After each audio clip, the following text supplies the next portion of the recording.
Seguimos en Todo Tiene un Porqué hablando del universo y el porqué se expande constantemente, no para, no se detiene. ¿Quién nos visita, Antonella? Carlos Argüelles. Es licenciado en astronomía, es doctor en física y astrofísica relativista e investigador del CONICET. Es docente de física en la Facultad de Ciencias Exactas de la Universidad de La Plata. Bueno, Carlos, bienvenido, muchas gracias. Estabas escuchando, participando del programa desde afuera, lo que decía Susana. Algo para aportar de todo lo que hablamos. Ahora tenemos varias preguntas también para vos. Por ejemplo, también de la energía oscura, que suena tan tenebroso. Pero te escucho, Carlos. Bueno, sí, muy interesante todo lo que decía Susana. En relación a esto, por ahí lo que quisiera aportar es en algo que no se habló mucho, que es la materia oscura. Digamos, Susana, como bien dijo, para poder explicar cómo se distribuyen todas las estructuras en el universo, ya sea a gran escala, a escalas extragalácticas o dentro de la galaxia, es necesario que el universo esté compuesto por un 4% solamente por la materia ordinaria, que es un nombre muy feliz, pero formada por protones, neutrones, electrones y fotones, que es de la que están hechas las estrellas, los planetas y nosotros. Pero hay un 24% que corresponde a la materia oscura, que es una materia tiene masa, que estaría compuesta en términos de partículas elementales, pero no se conoce su naturaleza.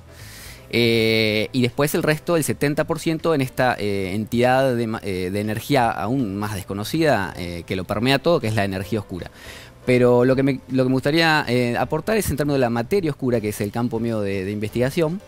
Y bueno, la materia oscura se cree que serían partículas elementales que, así como los fotones que desacoplaron cuando el universo tenía 380.000 años, hubieran existido estas otras partículas que son muy livianitas, como los neutrinos, neutras, solo interactúan gravitacionalmente y no emiten radiación, por eso es materia oscura, que entonces habrían desacoplado en las primeras fracciones de segundo del universo, habrían desacoplado este plasma caliente. Entonces estas partículas se hubieran ido aglomerando, formando distintas semillas de densidad, para luego seguir acretándose a medida que evoluciona el universo y comenzar a formar todas las estructuras que conocemos.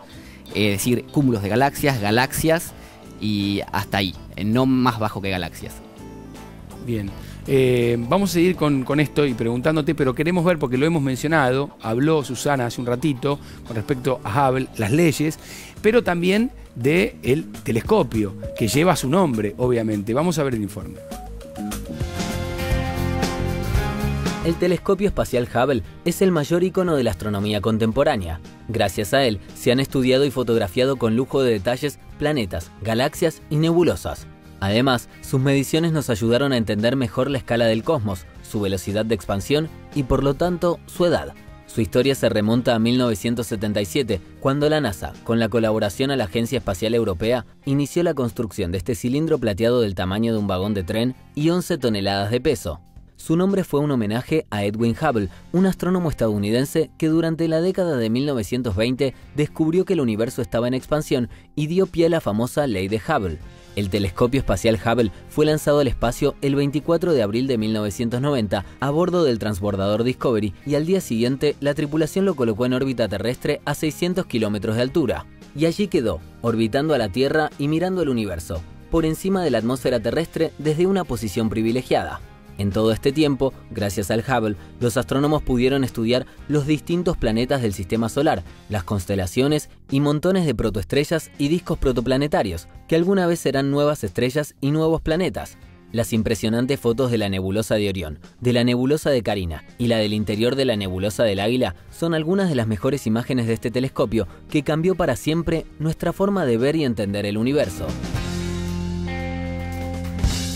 Bueno, la aparición de este telescopio, de la tecnología, nos permitió conocer más, tener certezas con respecto a todo lo que hablamos en el primer bloque, ¿no?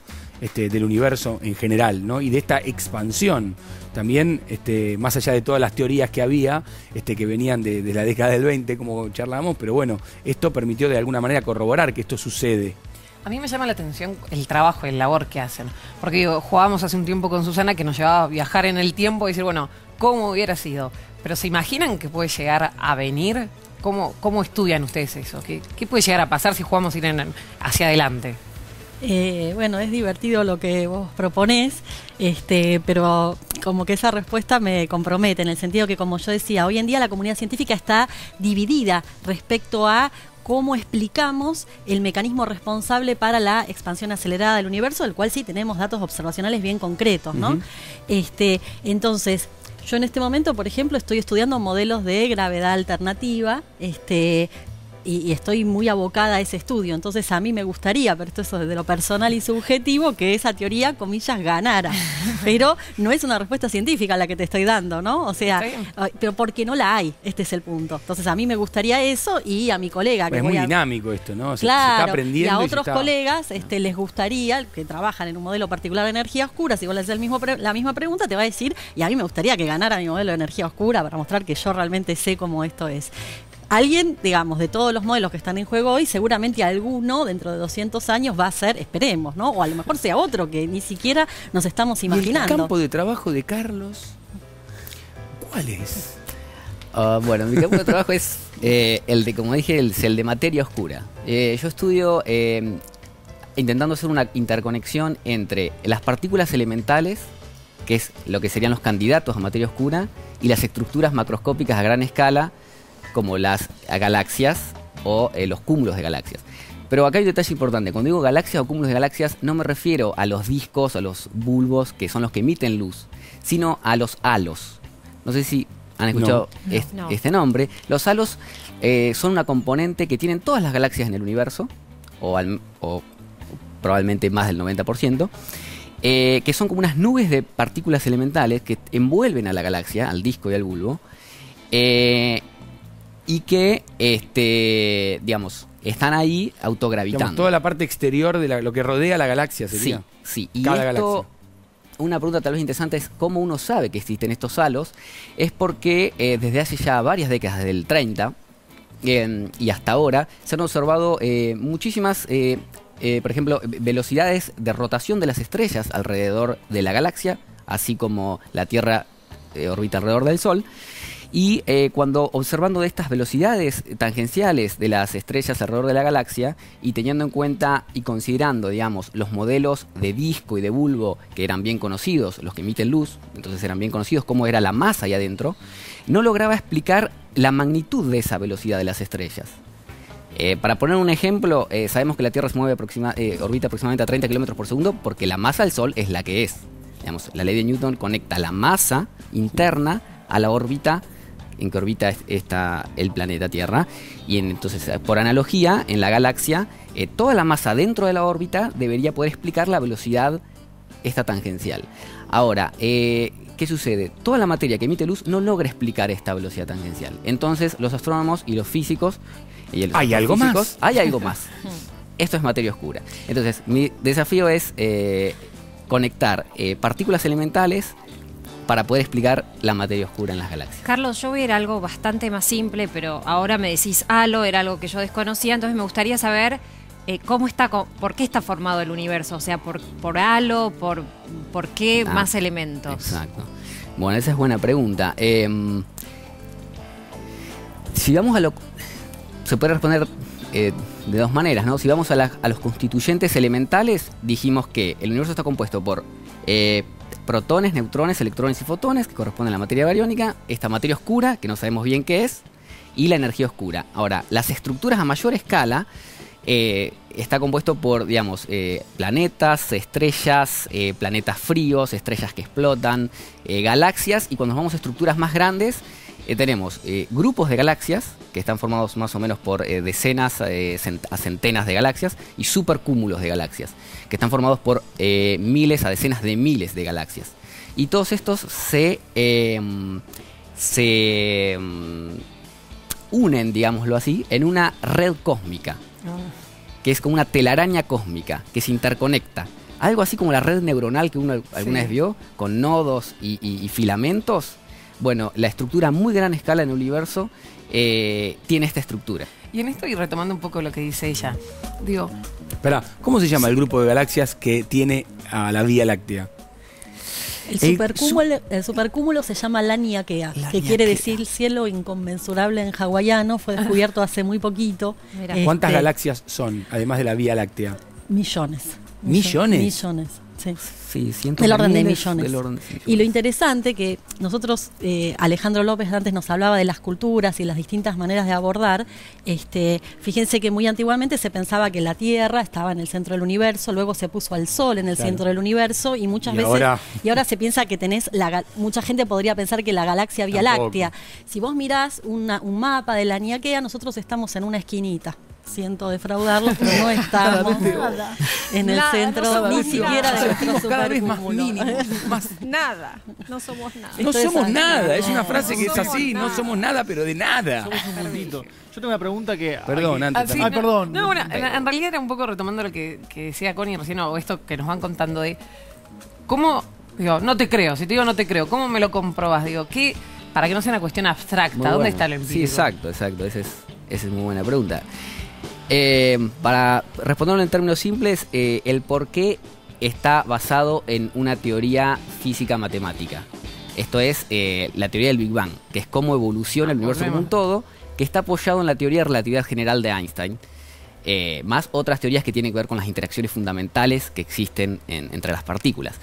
Pero, digamos, entonces la mezcla de la teoría de relatividad general de Einstein, que dice, digamos, nos habla de cómo es la geometría del espacio-tiempo, causada por materia y energía, y si sumamos entonces el conocimiento de las interacciones fundamentales entre las partículas, las ecuaciones de Einstein nos van a decir de manera cuasi predictiva, con condiciones iniciales adecuadas, cómo se van formando las estructuras desde lo que contaba Susana, desde la formación de los primeros núcleos a los primeros átomos, a cómo se desacopla la radiación, y luego cómo se van formando las demás estructuras. Todo esto está en términos de ecuaciones que pueden ser resueltas y uno puede ir contrastado siempre con observaciones, ¿no? Que cuanto más precisas, mejor se contrastan los parámetros libres de la teoría. Les quiero preguntar a ambos algo que me llama mucho la atención, porque este es un tema complejo. ¿Qué chicos ustedes querían ser? ¿Qué querían ser de chicos, Susana? Astronauta. ¿Vos, Carlos? Yo quería ser corredor de autos. No. De Fórmula 1, pero bueno, era un sueño muy imposible. ¿Y cuándo empezó esta locura por el cosmos? Por leer a Carl Sagan, Claro. por leer El Cosmos de Carl Sagan. Ahí me voló la cabeza y dije, quiero estudiar astronomía. Mirá qué Bueno, bueno. por No, suerte. ¿sabes por qué pienso también cuando hacemos el programa en los que están del otro lado? Tanta gente que nos ve y que nosotros tocamos muchos temas bien diferentes. Pero bueno, yo siempre digo cuando hablo del programa que es un punto de partida. Y por ahí hay muchos chicos que están mirando y les fascina este mundo y dicen, la verdad que me encantaría saber más, y por eso digo que es un punto de partida para, bueno, la inquietud y la posibilidad de buscar conocimiento de otra forma, ¿no? Sí, el telescopio espacial Hubble que vos mencionabas Sí. tiene un sitio de internet con un montón de imágenes preciosas que se pueden bajar, todos los que quieran, chicos grandes, que los invito simplemente a googlear. El telescopio espacial Hubble está en inglés, pero tiene muchas imágenes libres que los que gustan son impactantes, ¿no? son Veíamos muy un par impactantes, nosotros, vale creo. la pena Claro. bajarse. Y quería retomar algo que respondió Carlos, que cuando vos decís no te creo nada, me parece buenísimo, porque la ciencia se basa en eso, en que uno, yo siempre en mis clases digo, no me tienen que creer nada, yo te tengo que poder convencer. Exacto. Y si no, estaría buenísimo que me hagas una pregunta, entonces yo tengo que volver a mi laboratorio y volver a entender las cosas. Lo que principalmente a nosotros nos convence es que cuando estas teorías de las cuales hablaba Carlos, con estas ecuaciones que predicen, vos vas a medir esto, yo mido eso que se va a medir, ¿no? Y se acaba de dar un premio Nobel por detectar ondas gravitatorias, que fue una predicción de la teoría de Einstein. Entonces ahí uno dice, bueno, por eso se me creo la teoría. Se va confirmando y se va corroborando la teoría, y a medida que va... Pero lo más importante es eso, y observaciones independientes eso también es muy importante. Observaciones de fenómenos independientes, no es una sola observación, porque una sola observación puede ser que los científicos, por más buenos que sean, tengan algún error sistemático de medición del instrumento que no hayan podido detectar. Fíjense que, por ejemplo, los observatorios del LIDO son 2 y ahora tienen 3. O sea, cuantos más mediciones independientes tenemos del mismo fenómeno, y por ejemplo, todas las hipótesis de materia oscura están apoyadas por no solo la medición de las velocidades de las galaxias, sino también por el efecto del ente gravitatorio y el choque del cúmulo bala. Son todos, esto que yo les estoy mencionando, les mencioné 3 y hay muchos más, sus fenómenos independientes que hemos podido observar y estudiar con detenimiento, y hacen que se sustenten todas estas teorías que nosotros y además estudiamos. son teorías que se van sumando a otras que ya fueron apareciendo y se van corroborando. Hablamos de Einstein, la teoría de la relatividad, hablamos de Hubble, las leyes de Hubble, y así podríamos hablar, exacto, descartar y confirmar, así es la ciencia. Pero a propósito de esto, tenemos una sección que se llama ¿Quién fue? Y tiene que ver con la observación y tiene que ver con todo esto, y es una mujer, Henrietta Leavitt, que empezó justamente observando las estrellas, y esa observación permitió conocimiento para los que vinieron después. Vamos a ver.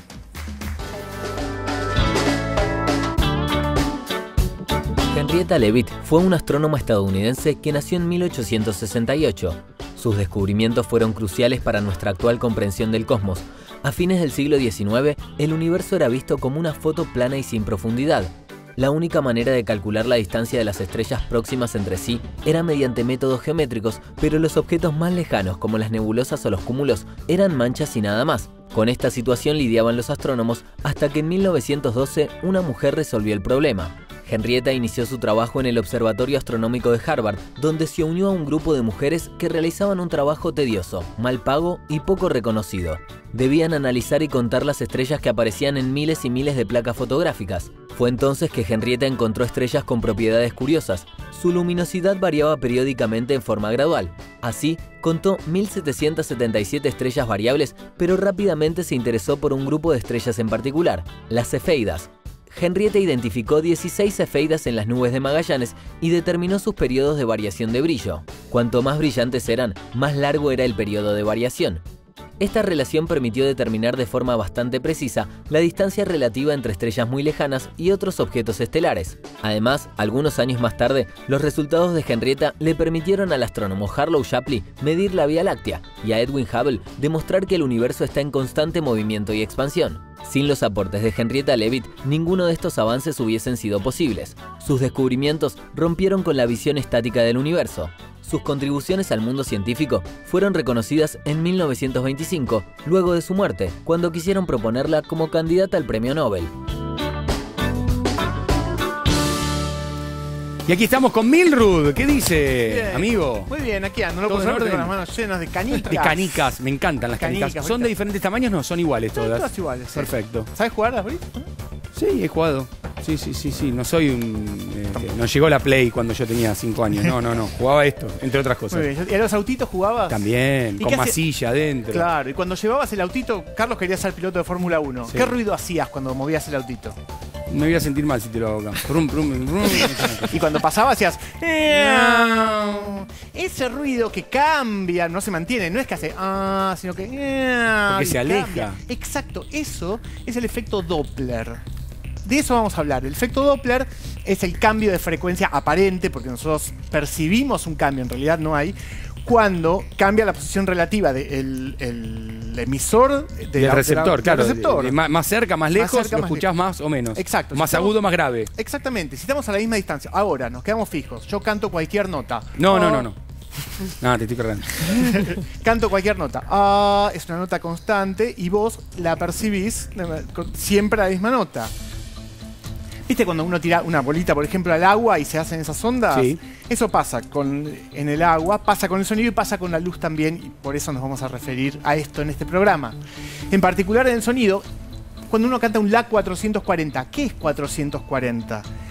Hemos visto en distintos programas que el sonido es una perturbación regular en el aire, Sí. que las moléculas es como que se fueran empujando. Sí, se van golpeando entre sí. Sigan- Para transmitir esa vibración. Exacto, y vos escuchás 440 porque 440 veces por segundo esas vibraciones golpean, por así decirlo, en tu oído. Ujú. Yo voy a representar esas 440 en una cantidad menor con estas bolitas.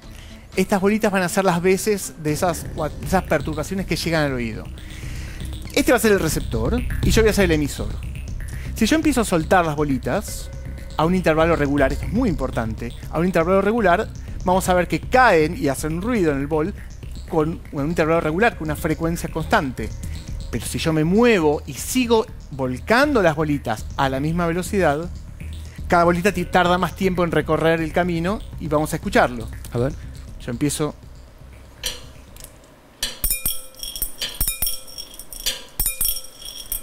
Parece una alcancía, ¿no? Pero no hay una moneda acá. Ahora me empiezo a alejar.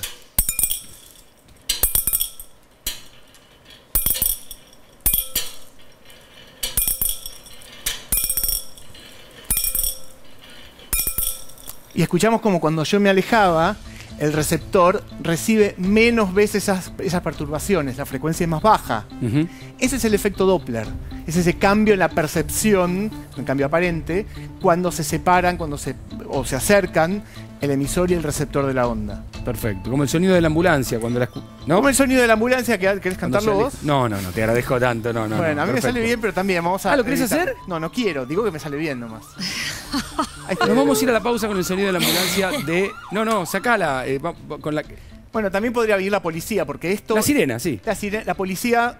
La sirena de policía hace eso, pero también los radares de policía, cuando nos quieren detectar... La velocidad a la que vamos. La velocidad a la que vamos, usan el efecto Doppler también. Ahora, esto dijimos que tenía que ver con el programa del día. ¿Qué tiene que ver? A ver.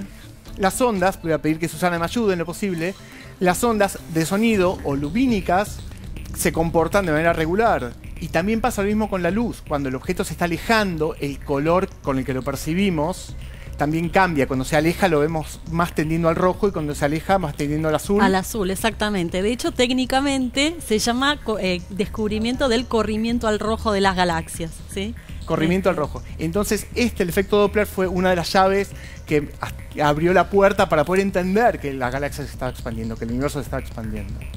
Muy bien, Milru. Te felicito. Además, mirá el trabajo que te tomaste, ¿no? ¿Viste? Gracias a Chucho. Hacemos una pausa. Chucho es un crack. Y venimos para las conclusiones. Ya seguimos.